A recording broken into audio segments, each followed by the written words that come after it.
The volatility in the stock market so far this year taking a serious toll on the IPO market. First half of 2016 saw the lowest activity for new stock coming to market in 7 years. But with the Japanese messaging app Line gearing up to go public later this week, things could be due for a turnaround. Line has priced its dual IPO at the top end of the range, raising more than $1 billion. This makes it the largest technology listing of the year. Line shares will debut in a dual listing in the U.S. tomorrow and in Tokyo on Friday. Joining me right now is Renaissance Capital co-founder and IPO ETF manager, Kathy Smith. Kathleen, good to see you. Thank you. Thank you so much for joining us. So this is a big deal. Well, summer is here, and the IPO market is starting to heat up. We've had a very cold winter. Yeah. The number of IPOs got down to 50% below the prior year's issuance levels. And it seems to us that maybe Pokemon has found its way into the IPO market. So you think sentiment has actually changed for buying stock today? Sentiment has changed, and investors are trying to catch them all, I guess, as they would say, with Pokemon. Yes, it has. The returns have been strong, and it's returns that are the fuel that drive the IPO issuance engine. So we're seeing good times now. But these are strong companies that investors actually want, right? They're not like a GoPro or a Fitbit, right, where they didn't really have a lot of traction in the revenues, and we've seen that come down, or keep up with the growth, right? So these are companies that investors have been clamoring for. Because of the volatility, IPO investors have been very valuation sensitive, and they're looking for stronger, more established companies. So that's sort of the beginning of how the market improves, and then we'll see all kinds of other companies come out. So that kind of leads to why Line Corp is really, and it's such an attractive IPO right now to investors. It's a very large company, a large IPO, profitable, and seems to fit the bill for what investors want right now. What's potentially in the pipeline, maybe even outside of the technology industry? Because we always focus so much on tech IPOs.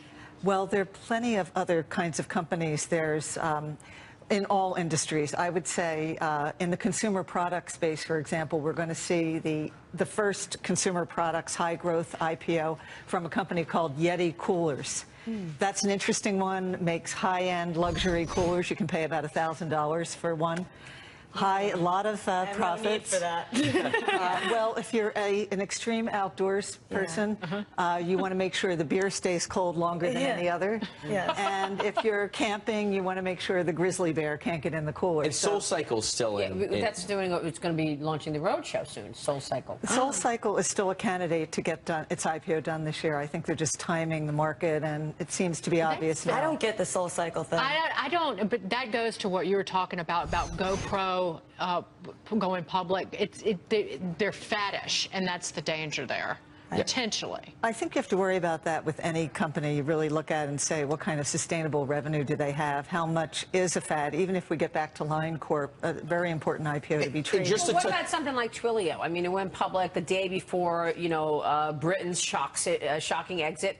That rattled the global markets, but that one did well.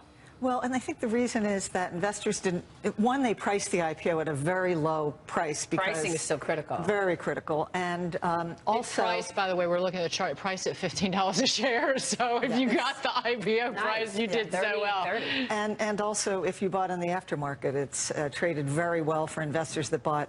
And that one's up 150% from its IPO price. It's an enterprise software company.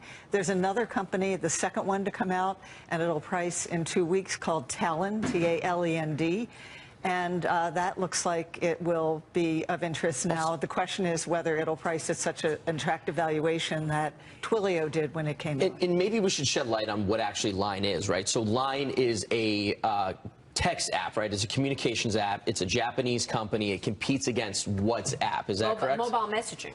That's right. They start with the free mobile messaging, and then they offer other things. They offer digital stickers. They make several $100 million a year from digital stickers. Jeez, so that they also offer games, and they make several $100 million from that, and they do some advertising.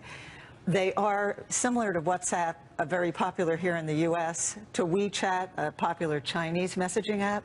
In Japan, they are the dominant messaging app, also in Thailand and Taiwan. But the important thing is, Line knows how to monetize better than any of these competitors. It has been able to monetize its users better than Facebook's, WhatsApp, and the others. So This is a competitive industry, however. Does this tell you anything about the broader market? I mean, when you see the IPO market beginning to stabilize after such a long, thaw, or freeze, rather, does that tell you that the broader market looks better, that sentiment has actually changed for the stock market?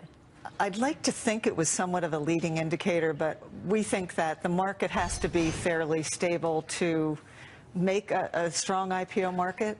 But if you look at all of the deals that have been priced so far this year, the average return on those 40-some IPOs are about 17% from the IPO price. That's a very strong return. And so basically, we think that it's the strong returns, the attractive pricing that builds up the momentum. It's the fuel that drives the IPO issuance engine, the returns. And that's really what it is. And then you need the stable market background. I think we have that equation now. We'll get to see a lot of IPOs. How long it lasts, we'll see. But we have a very skeptical investor. And usually when you climb the wall of worry, you get better things out of the market. Yeah, I mean, with rates at 1.4% and doomsday feelings in the equity markets. Unicorn valuations have come down, and you can see Theranos. Yeah, you can see Theranos being marked down. I mean, so in private land, they're starting to be taken down. That's why you may see advantage pricing coming out on the IPO side. Yeah. Kathy, good to see you. Thank you. Thanks so much. Kathleen Smith, Renaissance there. Coming up, healing communities, what former NFL stars are doing to bring people together in the wake of recent tragedies. Plus, as Bernie Sanders throws his support behind Hillary Clinton, will the Democratic Party begin to adopt his beliefs, what they need to do to woo his supporters? Next, back in a moment.